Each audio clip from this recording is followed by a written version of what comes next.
আসসালামু আলাইকুম। Welcome to BD study apps. আজকে আমরা দেখব কেন ফেসবুক চলছে না। ফেসবুক তো এমনি সবসময় চলে, তাহলে দেখা যাক আজকে ফেসবুক চলে কিনা। আমার তো ওয়াইফাই ডাটা সবচেয়ে হাই স্পিডের, দেখা যাক এর ফেসবুকে ঢুকে কিনা। দেখুন ফেসবুকে কিন্তু ঢুকছে না। তো হয়তো বা আপনারা অনেকেই এই সমস্যাটা নিয়ে আছেন, তাই ভাবলাম যে এই বিষয়ে একটা ভিডিও করে ফেলি। তাহলে যারা ফেসবুকে ঢুকতে পারছেন না তাদের জন্য আজকের এই টিপসটি। আশা করি সকলেই ফেসবুকে ঢুকতে পারবেন। এই জন্য আপনাকে যেটা করতে হবে, আপনি সরাসরি প্লে স্টোরে চলে যাবেন। প্লে স্টোরে যাওয়ার পর এখানে লিখবেন জাস্ট ভিপিএন, ভিপিএন লিখবেন। লেখার পরে দেখেন যে প্রথমে যে অপশনটা আসছে ভিপিএন, ফ্রি ভিপিএনটা, এটাতে ক্লিক করুন। দেখেন ডাউনলোড হচ্ছে। হয়তো বা আপনাদের এই বেদে স্পিড বেড়ে ডাউনলোডটা হয়তো সময় কম বেশি লাগতে পারে। আমি যেহেতু ওয়াইফাই ডাটা, তো সহজেই কিন্তু ডাউনলোডটা হয়ে গেল। তো এখন আমরা ব্যাক যাবো এটাতে।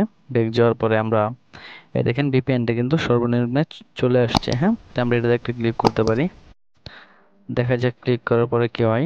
দেখেন এগুলো কিন্তু একা একাই লোড নেবে, জাস্ট ইন্টার একটা ক্লিক করুন। অলওয়েজ হলো। তো এটা কিন্তু একাই কাজ করবে, আপনাকে কিছু করতে হবে না, একটু ওয়েট করুন দেখেন কি হয়।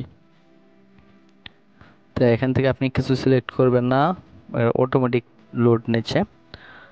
দেখুন কি হয়, আশা করি হয়ে যাবে। খুব সহজ, এভাবে আপনি মেসেঞ্জারও চালাতে পারেন। আগে ফেসবুকটা দেখে নেওয়া যাক।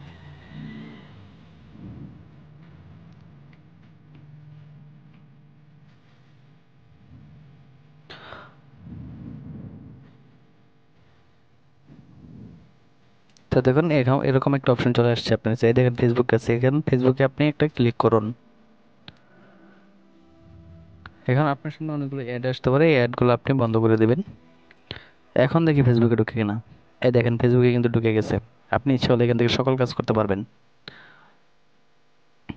সকল ধরনের ভিডিও আসছে দেখেন, এখন কিন্তু কোনো সমস্যা নাই। তো আপনি ইচ্ছে হলে এভাবে একটা ভিপিএন ডাউনলোড করে এর মাধ্যমে ফেসবুকে ঢুকে যেতে পারেন খুব সহজেই। তো আশা করি ভিডিওটি সকলের ভালো লাগবে। যদি ভালো লাগে তাহলে ভিডিওটি শেয়ার করে দিতে পারেন, হয়তো বা এতে করে অনেকেরই কাজে আসবে, যেহেতু দেশে বর্তমানে অবস্থা অনেক ভয়াবহ। তাই প্লিজ ভিডিওটি একটু শেয়ার করে দিন এবং সবাইকে দেখার সুযোগ করে দিন। আর যদি ভিডিওটি ভালো লাগে তাহলে আমাদের চ্যানেলটিকে সাবস্ক্রাইব করতে পারেন। তো এতক্ষণ ধরে ধৈর্য সহকারে ভিডিওটি দেখার জন্য আপনাদেরকে জানাই অসংখ্য ধন্যবাদ।